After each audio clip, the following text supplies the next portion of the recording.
20 जनवरी 2025 को शपथ लेते ही डोनाल्ड ट्रंप के तमाम फैसलों में एक था टिकटॉक पर बैन पर 75 दिनों की मोहलत देना। दरअसल बाइडेन सरकार ने टिकटॉक को अमेरिका में बैन किए जाने का कानून बनाया था। सुप्रीम कोर्ट ने भी इस पर मोहर लगाते हुए कहा था कि टिकटॉक बैन तभी रुक सकता है जब इसकी पेरेंट चीनी कंपनी बाइट डांस इसे किसी अमेरिकी कंपनी को बेच दे।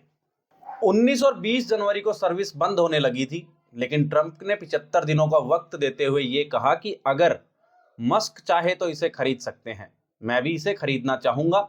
अगर इससे बैन नहीं हटेगा तो ये बेकार है। परमिशन मिली तो इसकी कीमत ट्रिलियन डॉलर के बराबर हो सकती है। नमस्कार, मेरा नाम है कृष्णा अवतार दत्त और आप देख रहे हैं दैनिक रेडियो पर पॉलिटिकल पंचनामा। आज का ये वीडियो है अमेरिका में होने वाले टिकटॉक बैन पर, लेकिन फिलहाल इस पर डोनाल्ड ट्रंप ने रोक लगा दी है। मगर सवाल ये उठता है कि जब अमेरिका में 17 करोड़ टिकटॉक यूजर है तो फिर बैन की नौबत आई क्यों? तो जैसा कि अगस्त 2020 में डोनाल्ड ट्रंप ने पहले राष्ट्रपति कार्यकाल के दौरान टिकटॉक को बैन करने का मुद्दा उठाया था। ट्रंप का कहना था कि टिकटॉक से राष्ट्रीय सुरक्षा को खतरा हो सकता है। ट्रंप ने माइक्रोसॉफ्ट पर टिकटॉक खरीदने के लिए दबाव भी बनाया था, लेकिन ये डील नहीं हो सकी। और फिर बाइडेन के राष्ट्रपति बनने के बाद टिकटॉक पर बैन की मांग और तेज हो गई। वहीं अब 20 जनवरी को ट्रंप ने 75 दिनों का समय दिया है ताकि इस दौरान टिकटॉक की पेरेंट कंपनी बाइट डांस को टिकटॉक की 75% हिस्सेदारी एक अमेरिकी नागरिक को बेचनी होगी। ट्रंप ने टिकटॉक के मालिक झेंग यिमिंग से कहा है कि अमेरिका में टिकटॉक को खरीदने वाले कई लोग मिल जाएंगे। अगर इस डील को मंजूर नहीं किया गया तो अमेरिका इसे विरोधी कार्रवाई समझेगा। लेकिन ट्रंप क्यों चाहते हैं कि टिकटॉक की आधी हिस्सेदारी अमेरिकन नागरिक के पास हो? आखिरकार टिकटॉक को लेकर ट्रंप की स्ट्रेटजी है क्या? देखिए, जैसा कि ट्रंप 2020 से टिकटॉक को खरीदना चाहते थे, लेकिन उनकी सरकार चली गई। इसके बावजूद ट्रंप ने टिकटॉक के लिए प्लानिंग जारी रखी। नतीजतन टिकटॉक अमेरिका में बैन हो गया। यह प्लानिंग टिकटॉक की मार्केट वैल्यू गिराने के लिए की गई थी। ऐसे में ट्रंप टिकटॉक को औने पौने दामों में खरीद लेंगे। इसे ट्रंप की डिक्रीज डील भी कह सकते हैं। वहीं हाल फिलहाल में टिकटॉक की मार्केट वैल्यू लगभग 150 से 200 बिलियन डॉलर है, लेकिन अमेरिका में बैन लगने के बाद ट्रंप का इसे 40-50 बिलियन डॉलर में खरीदने का प्लान सक्सेसफुल हो सकता है। अब सवाल यह है कि टिकटॉक खरीदेगा कौन? ट्रंप, मस्क या कोई और? देखिए, 21 जनवरी को ट्रंप ने एक पत्रकार के सवाल का जवाब देते हुए कहा था कि मैं भी टिकटॉक को खरीदना चाहूंगा, मुझे इस डील में जाने का अधिकार है। हालांकि ट्रंप के बयान से यह साफ नहीं हुआ कि वे टिकटॉक को अपने निजी पैसे से खरीदेंगे या यह डील सरकारी खजाने से की जाएगी। वहीं टिकटॉक को खरीदने वालों में सबसे आगे एलन मस्क का नाम है। इसकी 3 वजह है। मस्क और ट्रंप की जिगरी दोस्ती है। इसके अलावा मस्क ट्रंप सरकार के दक्षता विभाग के सदस्य हैं। ट्रंप ने भी कहा है कि मस्क टिकटॉक को खरीद सकते हैं। अगर वह इसे खरीदना चाहते हैं तो मैं तैयार हूं। वहीं एलोन मस्क दुनिया के सबसे अमीर आदमी है। मस्क के पास 427 बिलियन डॉलर से ज्यादा की संपत्ति है। दूसरे नंबर पर मौजूद है अमेजॉन के मालिक जेफ बिजोस की संपत्ति लगभग मस्क से आधी है। और तीसरा है कि मस्क ने ट्विटर को खरीदकर सोशल मीडिया प्लेटफॉर्म में अपने इंटरेस्ट को जता दिया है और वे इसे अच्छी तरह से मैनेज करना भी जानते हैं। अब ट्रंप और मस्क के अलावा ओरेकल के चेयरमैन लेरी एलिसन भी टिकटॉक को खरीदने के लिए दिलचस्पी दिखा चुके हैं। वही यूट्यूब के सबसे ज्यादा फॉलोअर माने जाने वाले कंटेंट क्रिएटर मिस्टर बीस्ट, एम्प्लॉयर.com के फाउंडर जेसी टिंसले भी टिकटॉक को खरीदने की इच्छा जता चुके हैं। इसके अलावा लॉस एंजलिस डोजर्स के पूर्व चेयरमैन मैक मैकफोर्ट और शार्क टैंक इन्वेस्टर केविन लाओरी ने भी इस डील में शामिल होने का ऐलान किया है। अब एक सवाल यह है कि अगर टिकटॉक को कोई अमेरिकन कंपनी खरीदती है तो क्या टिकटॉक भारत में फिर से वापस चलने लगेगा? देखिए, वैसे तो यह सवाल है बड़ा पेचीदा, लेकिन इस सवाल का जवाब समझने के लिए पहले जानना होगा कि भारत में टिकटॉक बैन क्यों हुआ था। 29 जून 2020 को भारत ने टिकटॉक समेत 59 चाइनीज ऐप्स पर बैन लगा दिया था। सरकार ने यह बैन लगाने के पीछे 3 मुख्य वजह बताई थी। पहली, इन ऐप्स से भारत की सुरक्षा, संप्रभुता और एकता को खतरा है। दूसरी, 130 करोड़ भारतीयों की प्राइवेसी और डाटा को खतरा है। और तीसरी, इन ऐप्स से यूजर का डाटा चोरी करके भारत से बाहर मौजूद सर्वर पर भेजा जा रहा है, जो दुश्मनों तक पहुंचाया जा सकता है। इनके चलते ही Indian cyber crime coordination centre ने इन्हें बैन करने की सिफारिश की थी। संसद के अंदर और बाहर भी इन ऐप्स को लेकर चिंताएं थी और जनता भी एक्शन की मांग कर रही थी।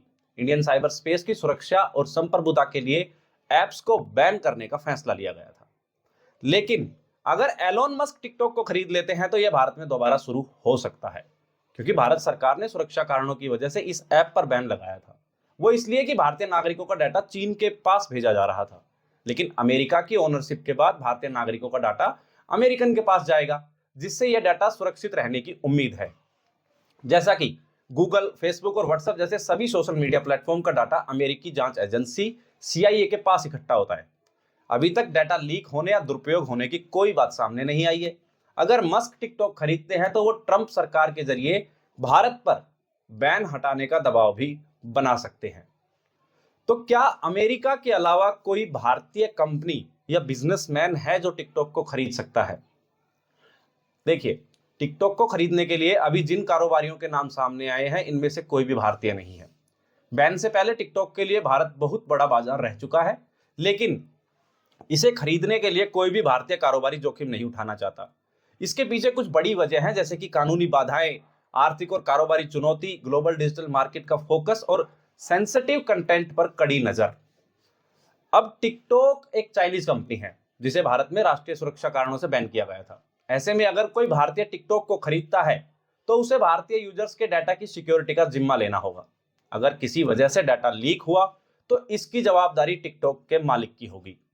वहीं टिकटॉक की वैल्यू अरबों रुपए में है, इसके लिए बड़े इन्वेस्टर्स की जरूरत पड़ेगी और इसके अलावा भारत में पहले से ही फेसबुक, इंस्टाग्राम और यूट्यूब के करोड़ों यूजर्स हैं।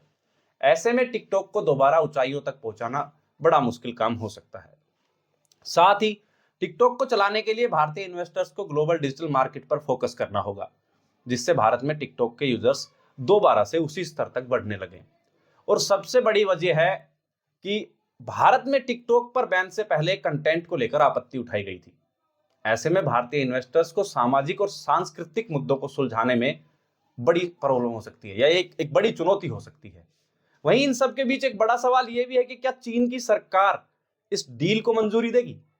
देखिए, जैसा कि अमेरिकी न्यूज वेबसाइट एक्सियोस की रिपोर्ट के मुताबिक चीन की सरकार ने बाइट डांस पर टिकटॉक की डील को लेकर दबाव बनाया हुआ है।